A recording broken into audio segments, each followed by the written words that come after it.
It should be on. All right. Yeah. Testing. Testing. 1 2 3. Pierre, do you hear me?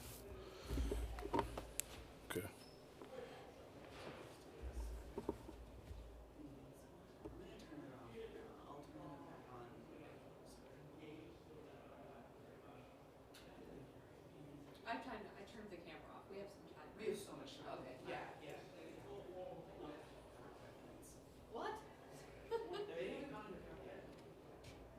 Okay. Yeah, we're good.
shit.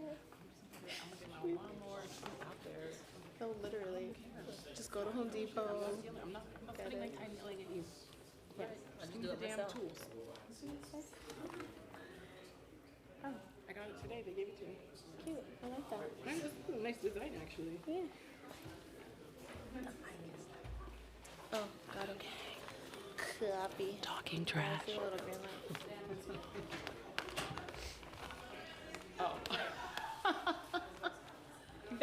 Hey. Hey, girl, hey. I'm like, who's listening to that? Do you want like ASMR from me? Like, hi, today we're going into the pre-stated meeting. Alright. We can't be standing around like this too long. I know, like, I just want to entertain now that I'm in front of everyone.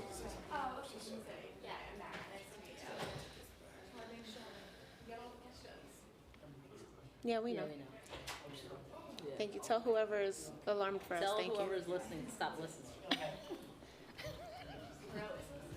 Turn it off. This is true. This is why I'm passing my bill on surveillance. Right. This is why our package is important. That's so funny.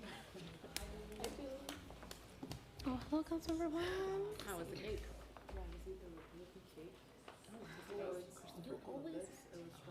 Is that a thing right now? Always find your way to some Republican dessert. What day is that? They baked it. It has like, kind of tastes like tricitus, but they told me no. Italian. Yeah.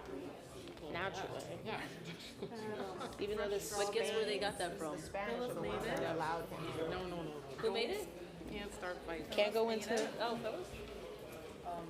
It's like a vanilla, and then they put fresh strawberries on top with powdered sugar.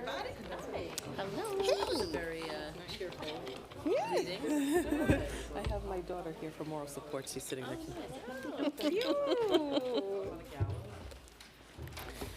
She cheers me up. That's great. You know what? Mine does the same. Okay, good afternoon, everyone. Good afternoon. Last week, the council released its official response to the mayor's fiscal year 2026 preliminary budget. Our Women Majority City Council has been consistent in championing a budget that invests in New Yorkers.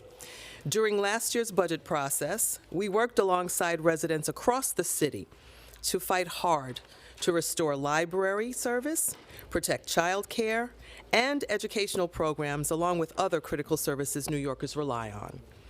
We also secured major housing investments at a pivotal time when our city faces a daunting housing crisis that demands greater resources and actions to address. There is far more at stake this year with a destructive force in the White House that is attacking working families in our city and throughout the country. The council's preliminary budget response lays out a balanced, responsible, and forward-thinking path for our city and New Yorkers to achieve stability. Our investments are focused in several areas that respond to some of our city's most significant challenges: NYCHA and affordable housing, 3K and other early childhood programs, our public schools, CUNY, mental health solutions, programs that reduce recidivism, our parks, cultural institutions, libraries, and other vital services for New Yorkers. When we meaningfully invest in our communities and prepare the city for the chaos coming from Washington, we can create a future where we all thrive and no one is left behind. Our goal as a government is to serve the public and improve the quality of life for the people we serve and represent. Trump's never-ending stream of chaos, which includes the recent gutting of the Department of Health and Human Services and its Head Start and child care offices, runs counter to that purpose. The Trump administration also managed to do the unthinkable, slashing funding to the World Trade Center Health Program that provides care to tens of thousands of first responders and survivors of the health impacts from 9/11. Trump's cuts dishonor the thousands of New Yorkers we lost on 9/11, our brave heroes and survivors. They continue to suffer from debilitating health impacts, and they deserve our government's support. Though there are reports that some firings and cuts were reversed, others have not been. None of this was necessary. In just 3 months, Trump has managed to make life more difficult, dangerous, and expensive for working families. His allegiances are clear. They are not to working people, but to himself. Just yesterday, we held a press conference outside the Trump building on Wall Street to raise alarms about the disastrous impacts of Trump's tariffs. While the mayor failed to stand up for our city and New Yorkers, this council made our voices heard. These tariffs would constitute the largest tax hike in over 50 years, hiking the prices of common goods and harming small businesses, working families, and everyday New Yorkers and Americans. Our economy was on a steady course to recovery, but this tariff plan has threatened our trajectory and unnecessarily hurt our economy. While the president paused many tariffs for 90 days, the administration must stop sabotaging our city and national economy. As the council laid out in our preliminary budget response last week, there is already some risk from naturally occurring economic uncertainty. But the most significant risk to our economy is now the unnecessary volatility caused by the Trump administration's actions. The council's budget response identified a $1.9 billion to preserve for new needs and budgetary risks, including the direct attacks by Trump on our city's budget. But let me be clear, our city and other local and state governments across the country can do only but so much to blunt the most devastating consequences of Trump-inflicted damage to our economy. And this is on top of Trump and his allies coming after Americans' health care, food assistance, jobs, housing, and retirement funds, while raising prices on essential goods. Trump's allies in the New York congressional delegation have an obligation to put the people of New York first. New Yorkers deserve better. Now let's dive right into our stated agenda. First, we'll vote on the following finance items. Preconsidered resolution sponsored by Councilmember Justin Brannan, establishing a new 40-year Article 11 tax exemption for one lot in Councilmember Rita Joseph's district. Preconsidered resolution also sponsored by Councilmember Brannan, establishing a new 40-year Article 11 tax exemption for one lot in Councilmember Althea Stevens' district. Next, we'll vote on the following appointments. Resolution 820, sponsored by Councilmember Keith Powers, would approve the appointment by the Council of Lauren Stossel as a member of the New York City Board of Corrections. Resolution 821, also sponsored by Councilmember Powers, would designate Patricia Marthone for appointment by the mayor as a director of the New York City Health and Hospitals Corporation. An appointment by Public Advocate Jumani Williams of Leah S. Goodrich as a member of the New York City Planning Commission, and a preconsidered resolution approving Mark Landis to the Office of Commissioner of Elections of the Board of Elections. Today we'll also vote on the following pieces of resolutions. Resolution 333A, sponsored by Public Advocate Jumani Williams, calls on the New York State Legislature to pass and the New York State Governor to sign S28A 106, which would eliminate the subminimum wage for employees based on their disability or age. Resolution 59A, sponsored by Majority Whip Sylvina Brooks Powers, would call on the MTA to conduct a comprehensive environmental impact study on the viability of the proposed Queens Link project. Resolution 187, sponsored by Councilmember Kevin Riley, would call on the MTA to conduct a comprehensive environmental impact study for the proposed Gun Hill Road electric bus depot charging facility. Resolution 729, for which I am the lead sponsor, would condemn President Trump's targeting of diversity, equity, and inclusion, or DEI, programs and policies at the federal level, and express support for such programs and policies at the city and state level. Putting an end to DEI programs and policies at the federal level can negatively impact everyone by undermining diversity that benefits all while blocking opportunities for those historically denied them. Our diversity is one of our greatest strengths. The systemic attack on diversity by Donald Trump and his allies are trying to turn back the clock on progress in our country. They want to take away opportunity from those without their inherited wealth and privilege. In fact, it's clear from their actions that they want to return this country to the status quo before the civil rights movement of the 1950s and 60s. They are dismantling DEI and using it as an excuse to attack programs and opportunities for all working families. It is morally reprehensible, and no one should be fooled by this scam. They're trying to take away funding for our children's education and the services that all American families need. It is imperative that our city stands up for New Yorkers and our city's values. We cannot allow this fraud to divide us when the attack is on us all. Anti-discrimination protections help us build towards the just and equitable future that we all deserve. Next, we will vote on Resolution 836 that I'm sponsoring to authorize my ability as Speaker to commence legal action on behalf of the Council to defend against the Adams administration's violation of local law in collusion with the Trump administration and attacks by the Trump administration against the City of New York. The chaos created by the Trump administration taking money from the city's bank accounts, violating constitutional rights, and advancing its extreme deportation agenda has negatively impacted our city. Fear has permeated communities, undermining the safety of our neighborhoods and small businesses. Trump has shown a willingness to engage in full-on assaults of our city's residents, budget, independence, and values. This mayor has been compromised into being complicit. His administration's latest executive order inviting ICE onto Rikers Island is the latest example. This will make New York City less safe, with New Yorkers fearful of seeking help from our police department. Let's be clear, this is about the mayor fulfilling his end of the bargain to Trump, selling out New Yorkers in exchange for the dismissal of his federal corruption case. As stated by Judge Ho, quote, "Everything here smacks of a bargain, dismissal of the indictment in exchange for immigration policy concessions," end quote. This is the result of promises made becoming promises kept, and the mayor putting his personal interests and Trump's extreme agenda above our cities and New Yorkers. It is a council's responsibility to stand up for New Yorkers, and we intend to continue doing so. Today, we will also vote on the following pieces of legislation. Introduction 671A, sponsored by Councilmember Carmen De La Rosa, would authorize the Department of Citywide Administrative Services, or DCAS, to waive the civil service examination fee for high school students in New York City and for individuals who are first-time applicants. I invite Councilmember De La Rosa to the podium to discuss her legislation. Thank you, Speaker Adams and colleagues, for your support and attention to this important piece of legislation. As chair of the Committee on Civil Service and Labor, we have been tracking and sounding the alarm on the vacancy rates across our city agencies. This past fall, we again examined the state of the city's workforce, and the vacancy rates in the double digits still plague some of our most critical city agencies, such as the Citywide Administrative Services, Finance, Environmental Protection, Housing Preservation and Development. The council has worked in the past few budget cycles to restore the mayoral administration's cuts and advocating for additional funding to hire and retain personnel. Yet high attrition levels, pegs, cuts, and a 2-for-1 hiring rule continue to dampen the progress of staffing our agencies are ultimately impacting the delivery of services for New Yorkers everywhere.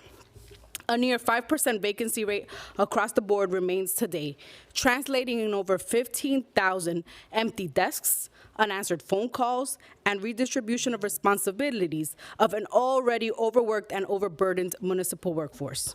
The hiring processes are tedious and costly, as many who are looking for work today have experienced. Part of the pathway to civil service can include the civil service exam, which is required for 80% of city government positions. It is unthinkable that as we try so hard to staff our agencies and hire to fill the gaps in our workforce, there remains financial barriers that can make hiring unfeasible and inequitable.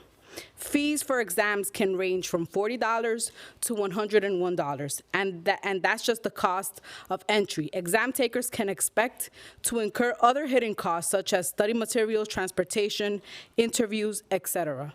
That is before they've secured a job.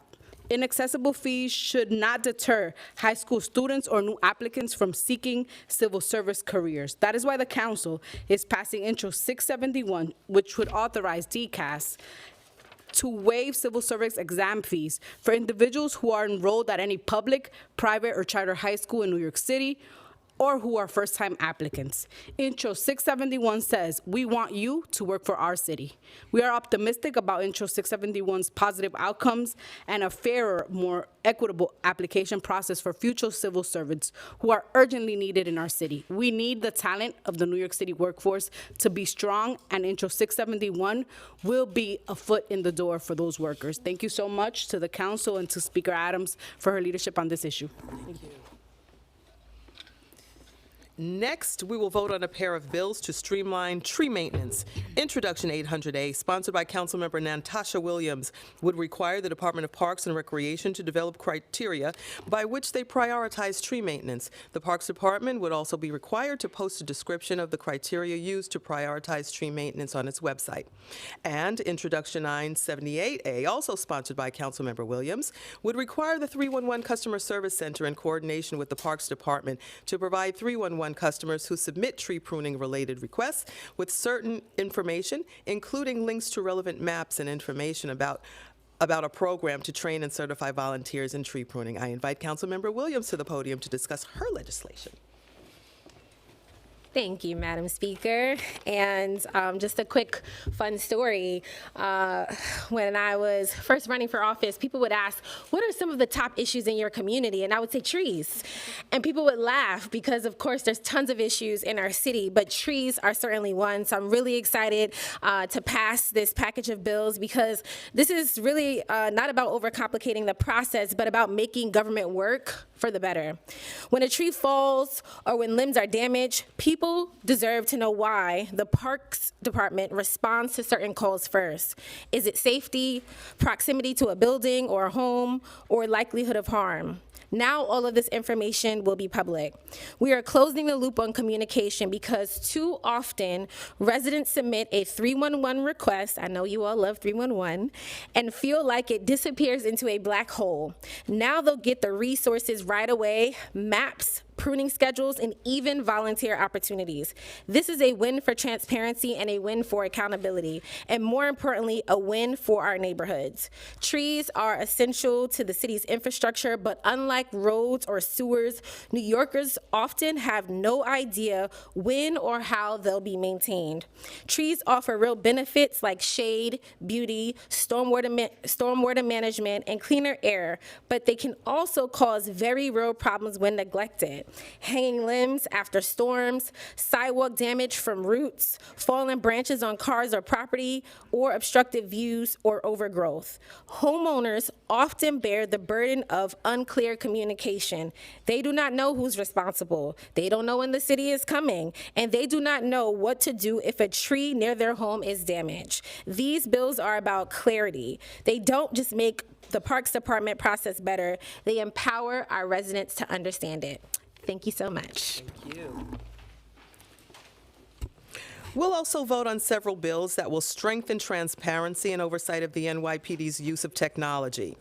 Introduction 168A, sponsored by Majority Leader Amanda Farias, would require that the NYPD, upon request, provide the Department of Investigation with an itemized list of all surveillance technologies currently used by the department and to provide information on all data access and retention policies for data collected by such technologies.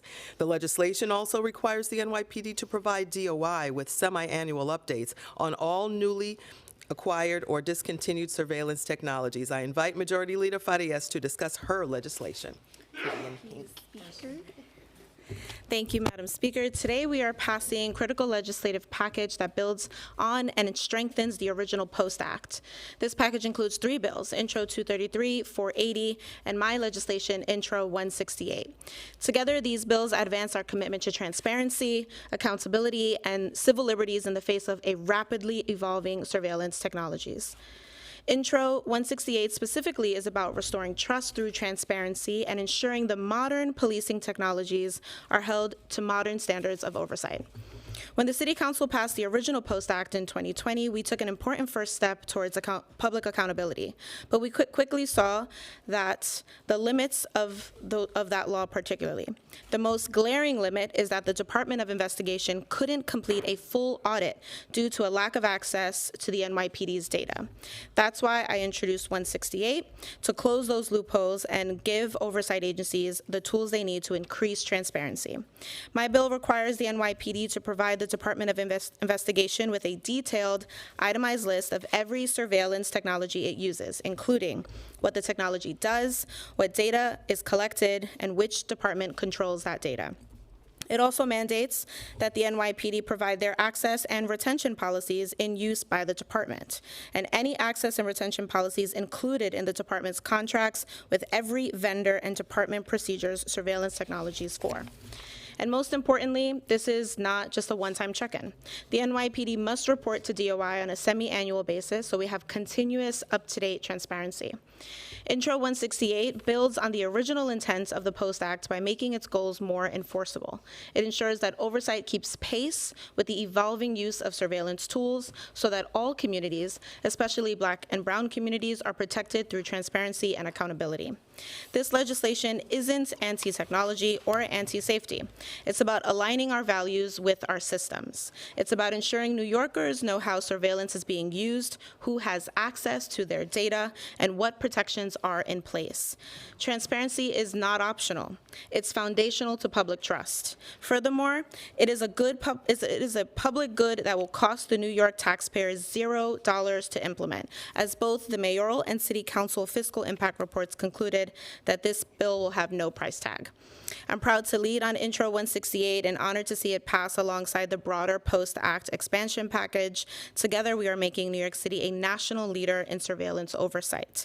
Thank you to Speaker Adams, my colleagues in the council, DOI, and NYPD for working with us on these amendments, and all the advocates who pushed to make this possible.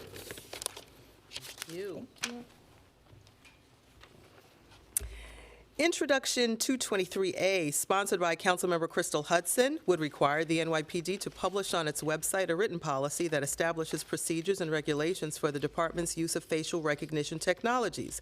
This legislation would also require the NYPD to conduct annual audits of the department's use of facial recognition technology, share their findings with the Department of Investigation, and post them on the department's website. I now invite Councilmember Hudson up to the podium to discuss her. Crystal's fine. Crystal's fine. To the podium to discuss her legislation. Thank you. Got something to say? Crystal has a stage of her own. Good afternoon, and thank you, Madam Speaker. Today, this body is voting on Intro 233 as part of a package of bills introduced to strengthen the Post Act and enhance transparency surrounding the NYPD's use of surveillance technology during investigations. The use of facial recognition technology is growing rapidly in police departments across the country. Given that the NYPD is the highest funded police force in the nation, it's no surprise that New York City is among the leading users of facial recognition as a surveillance tool. However, the use of this technology in policing raises serious concerns, from wrongful arrests due to inaccuracies in the software of the broader normalization of increased surveillance and the erosion of privacy rights. These harms are not felt equally. They disproportionately impact the communities most affected by over-policing, particularly Black and brown men. As technologies evolve, government has an obligation to ensure they don't step on our civil liberties.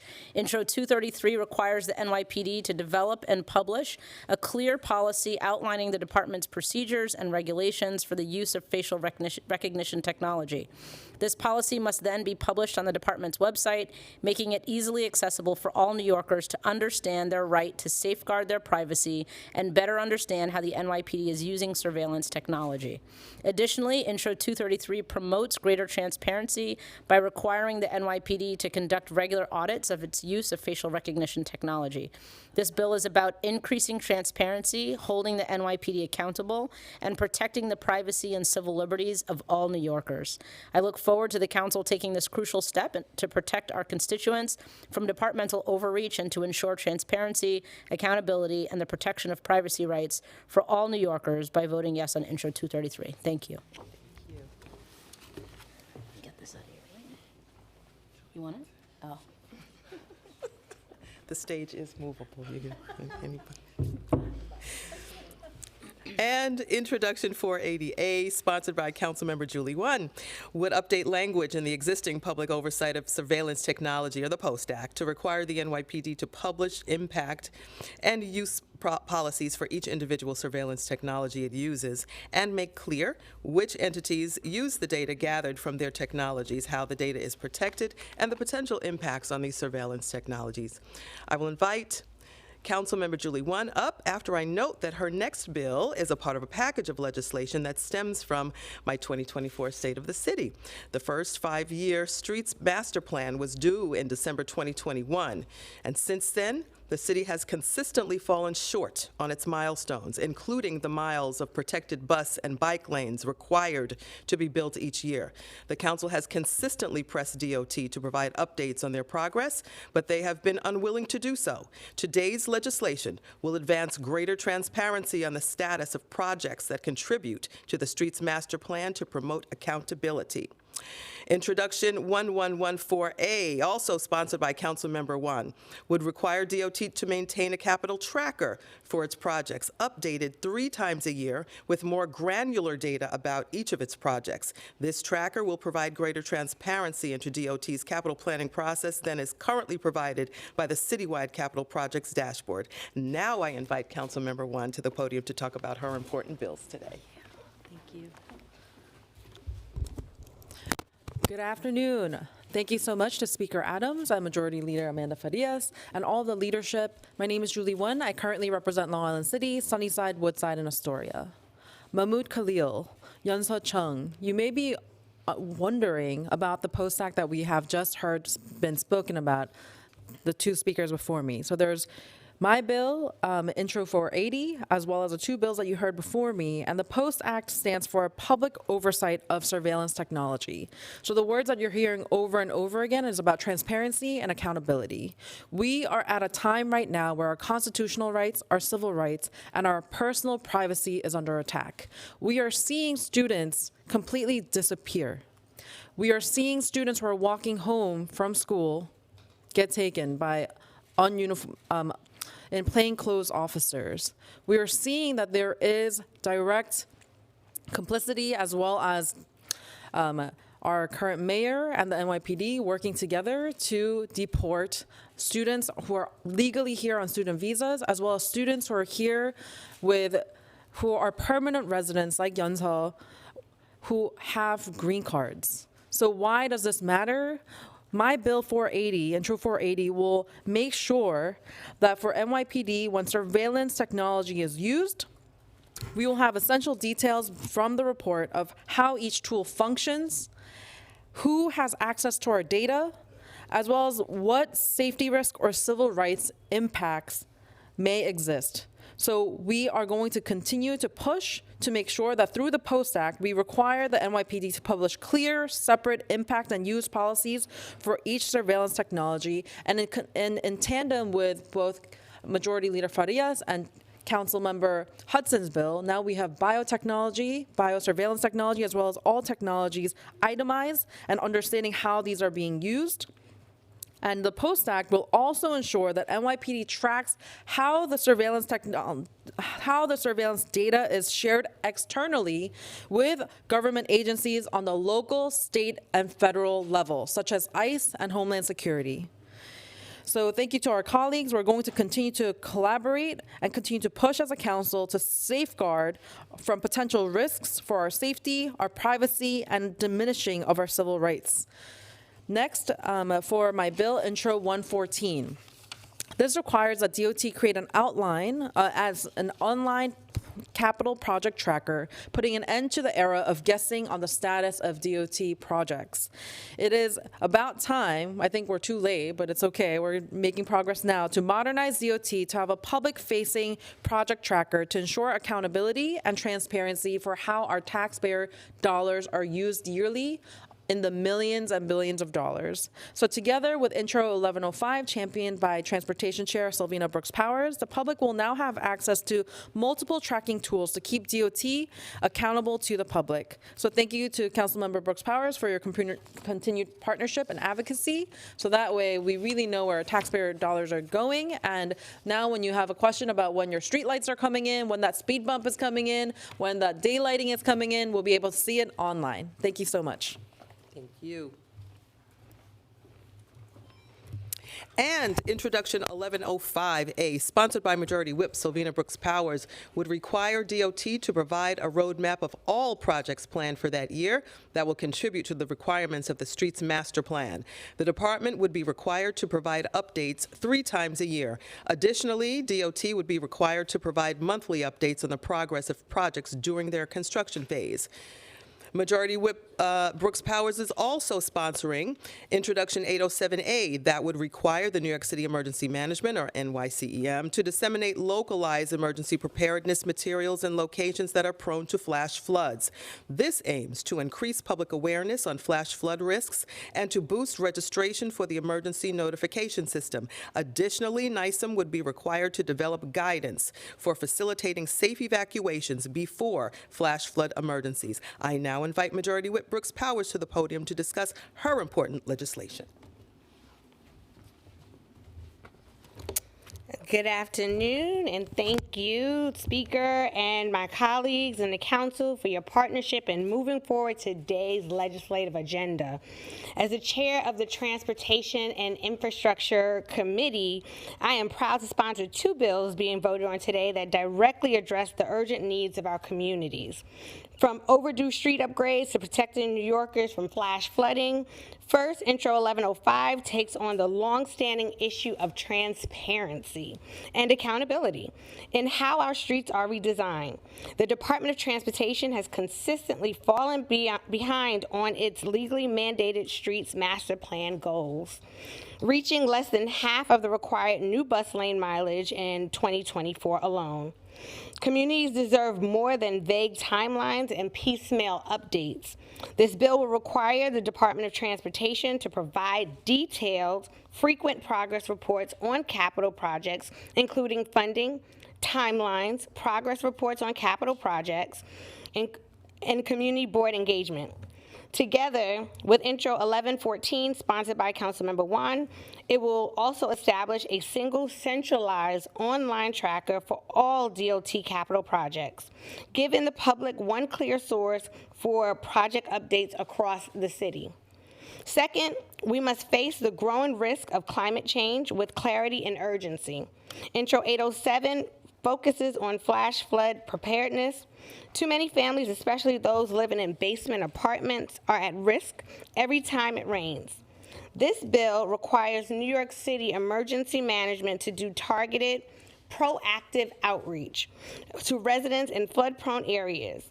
But just as important, the city must also identify suitable shelter locations ahead of future storms so people know where to go and how to get there before disaster strikes. Thank you to Minority Leader Ariola for her leadership and support on this bill. Whether we're improving public transit access, making our streets safer, or preparing for the next extreme weather event, this work is about equity, accountability, and public safety. So thank you again, Speaker Adams, and all of my council colleagues for standing with me in this effort to build a safer, more transparent, and more resilient New York City. Thank you. Thank you.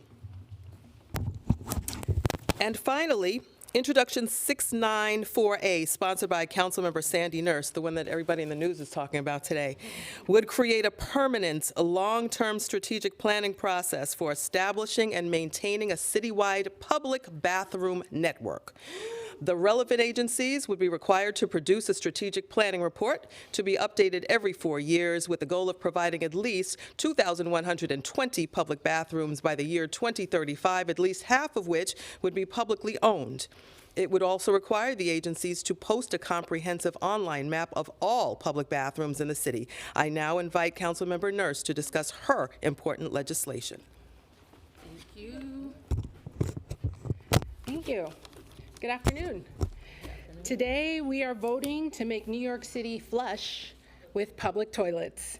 The long-awaited and widely celebrated bipartisan bathroom bill will create the first citywide public bathroom network.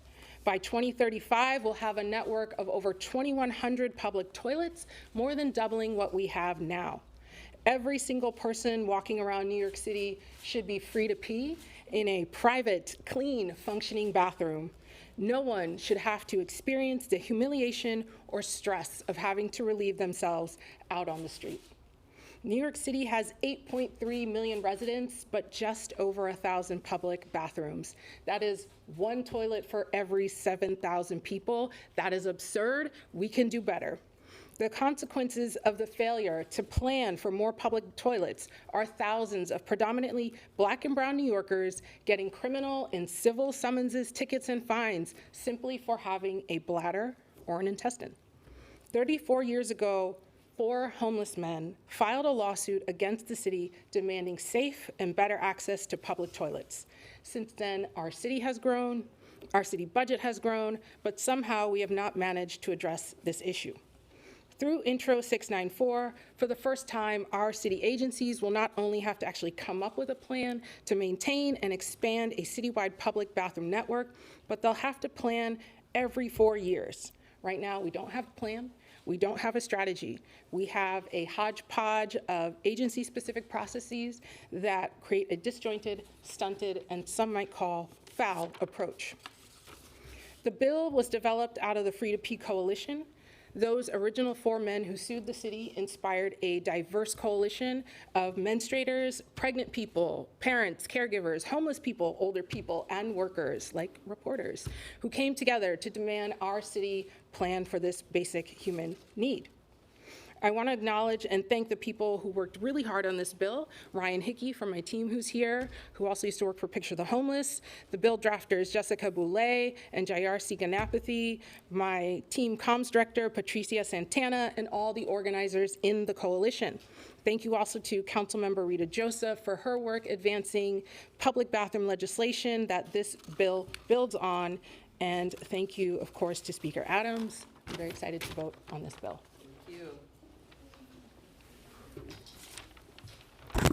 And that concludes our stated agenda. And with that, we will take on topic questions first. We're going to do, I'm just kidding, first dibs on all those performers in the Inner Circle performance the other night. You all rocked. Just saying, just saying. Okay.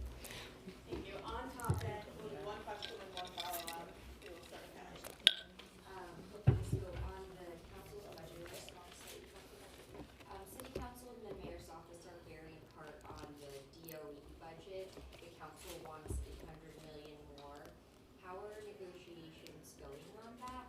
The mayor yesterday announced hiring 3,700 teachers, but hasn't yet said how he'll pay for them. Is that part of the negotiation? Well, thank you for the question. Negotiations are ongoing. The new DOE proposal is still new, so we're still working through that in negotiations. Whenever we can see more teachers brought on board, that is a good thing as far as we're concerned in the council. And negotiations are ongoing, so we're going to see things change by day to day, moment to moment, so we're going to keep on plugging along. We all want the best for our children and for this department, and we're going to keep on working through negotiations to get there. I let it go. She was in the weren't you in the performance? No. Oh, She talked about it at the beginning. Yeah, on topic is You're fine. agenda. That's my mistake. I take the blame, but we're going to do fine. on topic. Go ahead. On the Rikers resolution, the law has this carve out where the mayor can use an executive order to allow this Office of Federal Agents who are not doing specifically civil immigration enforcement. Randy Mastro talked about how the goal is not civil immigration enforcement and how they're going to try to crack down on transnational gangs. Can you explain sort of what your concerns are about having ICE and other federal agents there in this current political climate? Sure. Well, first of all, when we look at this executive order, we have to take a good look at this. The executive order, make no mistake about it, looks like it was brought about because of the relationship that the mayor has with the Trump administration. Randy Mastro's response when asked a certain question was, "Trust me," and our response is, we don't trust the Trump administration, and this is where this is coming from. This is where the precepts are coming from, the Trump administration. So how are we ever supposed to trust the real effect and what will happen as a result of ICE being brought on to Rikers?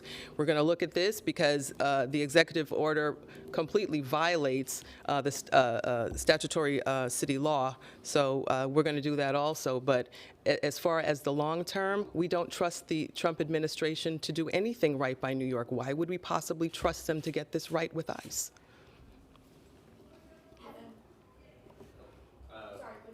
Oh, I was just going to add, Randy Mastro was also talking about the memorandum of understanding that he's working out with federal agencies. Has this come up with you guys? Are you expecting to see a copy of it? Yeah, I know nothing of it. Thank you. Yeah, I think just going off of what Glenn just asked, I guess how specifically does the executive order violate the 2014 law? We're taking a look at all of this right now. The 2014 law is very, very specific. We're taking a look at the authorization of the first deputy mayor to actually sign the executive order in the first place, and then comes everything else that follows it. So we are taking a strong look. Once we make our determinations of what all of this means, we're going to let you know. And then wait, on the conflict of interest argument that's mentioned in the resolution, is that going to be the main basis for a lawsuit? We're not really looking at a lawsuit per se right now, but we're at the very beginning of this, so follow us. We're gonna let you know as things come forward over the next few days. Yeah. Hi, I just want to follow up on that comment. You're not really looking at a lawsuit right now. Is that not your intention? Well, our intention is, I'm saying at this very moment, our intention is, of course, to legally follow through the process. So the answer to your question is yes. Our intention is to legally follow through the process with our resolution and going through this executive order to determine its legality. And was it unlawful for Mastro to sign off on this and operate, as he said, independently from? Again, this is all a part of what we're taking a look at right now, this executive order and the statutory law itself. Whether or not the sign-off is actually a legal sign-off is something yet to be determined. Yeah, just switching gears a bit to the intro 1105 and intro 1114 from Councilmember Brooks Powers and 1. My questions are for them. Why did you both feel the need to create new trackers, and what specifically about DOT current project tracker and citywide capital project tracker wasn't cutting it? Like, are these two bills motivated by specific experiences with the DOT, with not being able to get info from them? Sure. So if you've been following our hearings, there's been a lot of frustration from myself and the body in terms of DOT's lack of meeting the legally mandated requirements, but also the lack of transparency in it all. And so if you go back a few hearings on the streets plan, the commissioner said, well, it's only due once a year in February. If you want us to give more, then we should have it more frequently. So we met him there. Good answer. Additionally, any sort of public-facing transparency interface should be easily accessible to the public. Currently, the DEC tracker is not something that a regular constituent can go online and it's not intuitive. You wouldn't just look at it and be like, I know what I'm looking for. Just like how the Parks Department has a Parks Capital Project tracker that is very user-friendly and easy to navigate, we want to make sure that there is a public-facing tracker meant for public use, specifically for DOT projects where people can easily track and keep us as elected officials, as well as the agency itself, accountable for projects that we are pouring taxpayer dollars into on a yearly basis. Just one follow-up. How will the two trackers interact? Do you have a sense of like how many of the streets plan projects are capital projects also? Like, why two trackers? It will be working together, and all of the it's going to be a single tracker that has the streets plan in it. So that's how you'll be tracking it. Okay, so it's not two separate pages on site, it will be all together? Yes. So the two bills are going to build on one another, but the streets plan aspect of it allows us to get more granular in terms of, for example, the bus goals that are set forth in the law that are not being met. It'll allow us to be more granular in that way, but Councilmember Wan's bill is looking holistically on capital projects in DOT as well. Okay, but it will be on one. And integrate. Yes, it'll all be together, yes. One-stop shop. I also have questions about that. Adonis Rodriguez responded to this bill today, basically suggesting that it was disingenuous because oftentimes it's council members themselves who block DOT's ability to put in bus and bike lanes, that there are council members who oppose these things in their district, and he suggested maybe that the council needs to do more to help DOT in other ways, and also with funding as well. That's an interesting perspective. to say the least. I will say that the council has continued to try to work with DOT to meet those goals, which is why we have continued to hold hearings to understand why is the agency unable to meet the goals. The agency is responsible for implementing this law. Like, we're the legislative body, so to put the onus on us, I think, is irresponsible of the commissioner. DOT continues to take on massive projects, and at any given point in the hearings, you may hear sometimes it's because of lack of staffing or lack of other resources, and then sometimes it will be because of the council members. I think if the department works in partnership, in true partnership with the council, we would see a lot more progress. But this bill is not to be adversarial. It's to try and get a greater line of sight to understand, do these goals make sense for this agency? Can they truly meet these goals? You understand? And so that's what we've been trying to get to in the hearings, but unfortunately, we've been met with either no real answer or, just a veil over what is really, where we're trying to go with this. So again, the council is here to work with DOT to ensure that they are fulfilling their legally required mandate with this law, and that is the premise of this bill and nothing more. Is there consideration, go ahead, sorry. The chair is much more polite than I am. So for Commissioner Rodriguez to be a former council member and to say that in itself is disingenuous. He knows very well no council member votes on where a bike lane is placed or where a rapid bus lane is going to be placed. That only goes through an advisory vote by the community board. The council never votes on that.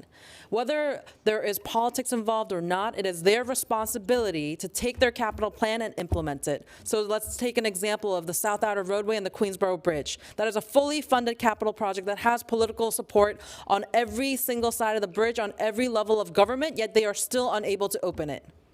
So there is always excuses on why they miss their deadlines on large capital projects that are fully funded, that they have political support for, yet to point to other projects saying, oh, well, there's projects that are being held up by the council member. That in itself is a disingenuous statement.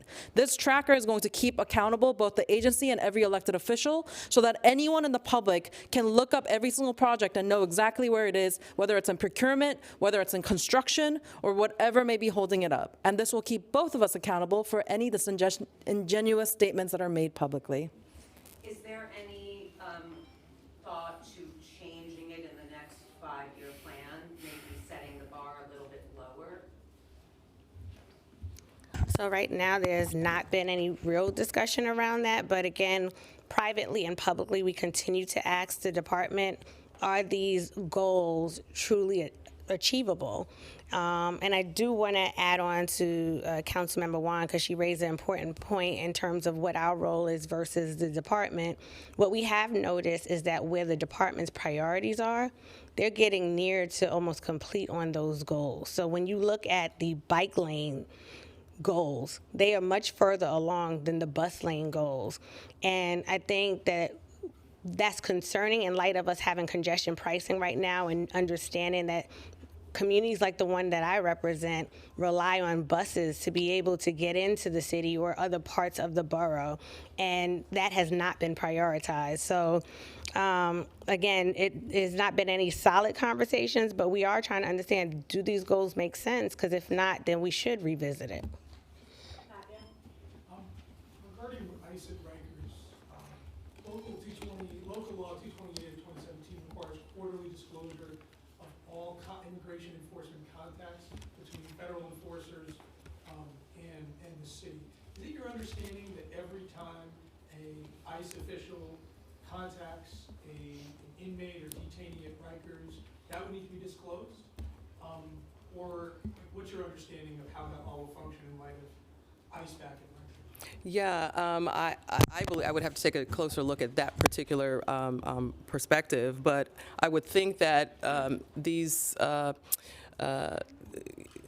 movements of ICE and contacts would be documented somewhere, and the council should have full view of that.